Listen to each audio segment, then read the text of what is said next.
నాగర్ కర్నూలు జిల్లా దోమలపెంట వద్ద SLBC tunnel 14వ కిలోమీటర్ల జరిగిన ప్రమాదంలో చిక్కుకుపోయిన 8 మంది కార్మికులు ఆచూకీ ఇప్పటికీ తెలియలేదు.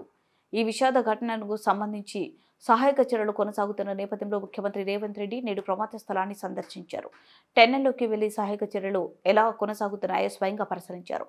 సీఎం రేవంత్ టన్నెల్ వద్ద అధికారులతో సమీక్ష నిర్వహించి ఇప్పటి వరకు చేపట్టిన చర్యలపై సమీక్షించారు. గత 9 రోజులుగా ఎన్డీఆర్ఎఫ్, ఆర్మీ బృందాలు సహాయక చర్యలో పాల్గొంటున్నప్పటికీ కార్మికులను బయట తీయడం కష్టతరంగా మారిందని అధికారులు తెలిపారు.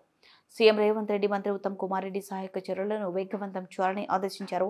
ఈ సందర్భంగా మంత్రి ఉత్తమ్ కుమార్ రెడ్డి మాట్లాడుతూ కార్మికుల మృతదేహాలను బయటకు తీసిన తర్వాతే సహాయక చర్యలను ముగించాలని అధికారులను ఆదేశించారు.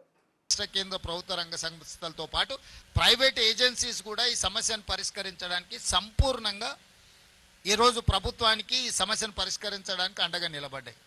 అయినా 8 మంది ఈ ప్రమాదంలో గల్లంతైన ఇప్పటి వరకు వాళ్ళ ఆచూకీ తెలియలేదు. వాళ్ళు బ్రతికున్నారా, వాళ్ళు మరణించినరా, లేకపోతే వాళ్ళు ఏ పరిస్థితిలో ఉన్నారో ఇంతవరకు నిపుణుల్లోకి అంచనాకు రాలేదు. మిగతా వాళ్ళు దాదాపుగా ప్రమాదం నుంచి బయటపడడం, బ్రతకడం, వాళ్ళందరినీ బయటకు తీసుకురావడం జరిగింది. ఇప్పుడు ఈ 11 సంస్థలు నిరంతరము దాదాపుగా 22 తారీఖు నుంచి ప్రతి క్షణము రెస్ట్ తీసుకోకుండా వాళ్ళు అందులో చిక్కుకుపోయిన వాళ్ళ పరిస్థితి ఏంది, ఈ ప్రమాదాన్ని పరిష్కరించడానికి వాళ్ళు పనిచేస్తున్నారు. మనస్ఫూర్తిగా 11 ఏజెన్సీలను తెలంగాణ రాష్ట్ర ముఖ్యమంత్రిగా నేను అభినందిస్తున్నా. ఈ ప్రమాదానికి సంబంధించి ప్రధానమంత్రి నుంచి బాధ్యత కలిగిన ప్రతి వాళ్ళు రాష్ట్ర ప్రభుత్వాన్ని సంప్రదించారు. వాళ్ళందరికీ కూడా పూర్తి వివరాలు ఇచ్చినాం.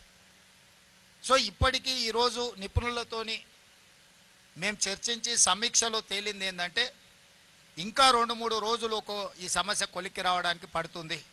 2-3 రోజుల తర్వాత మిగతా కార్యక్రమాన్ని చెప్పగలమనేది మా దృష్టికి తీసుకొచ్చింది.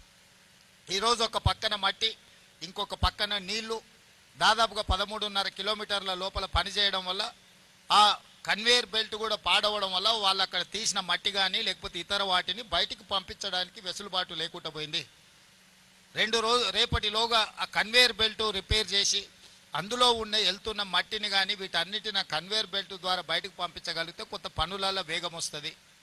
మూడవది, లోపల ఎక్కడ మనుషులు ఉన్నారు, ఎక్కడ మిషనరీ ఇరుక్కున్నది, వీటన్నిటిని కూడా ఒక అంచనాకి పూర్తి స్థాయిలో రాలేకపోతున్నారు. ప్రాథమిక అంచనా వచ్చింది కానీ పూర్తి స్థాయి అంచనా అనేది ఇంతవరకు వాళ్ళకి రాలేదు. ఈరోజు దానికి సంబంధించిన సంఘటన 22 తారీఖు నుంచి ఈ రోజు వరకు జరిగిన ప్రమాదం తర్వాత సంస్థలు చేపట్టిన చర్యలు, ప్రతి ఒక్క సంస్థతో వాళ్ళు చేసిన పనులు, ఈరోజు వాళ్ళు ఉన్న పరిస్థితిని పూర్తి స్థాయిలో సమీక్ష చేసినాం. ఈరోజు వాళ్ళు ఇంకా పట్టుదలతోని సమస్యను పరిష్కరించడానికి, ప్రభుత్వానికి సహకరించడానికి వాళ్ళు పూర్తి స్థాయిలో పనిచేస్తున్నారు. ఈ సందర్భంగా నా సూచన మీడియా మిత్రులకు కానీ, సాంకేతిక నిపుణులకు కానీ, ప్రతిపక్షాలకు కానీ ఒకటే, ఇది ప్రమాదము, ఇదొక విపత్తు.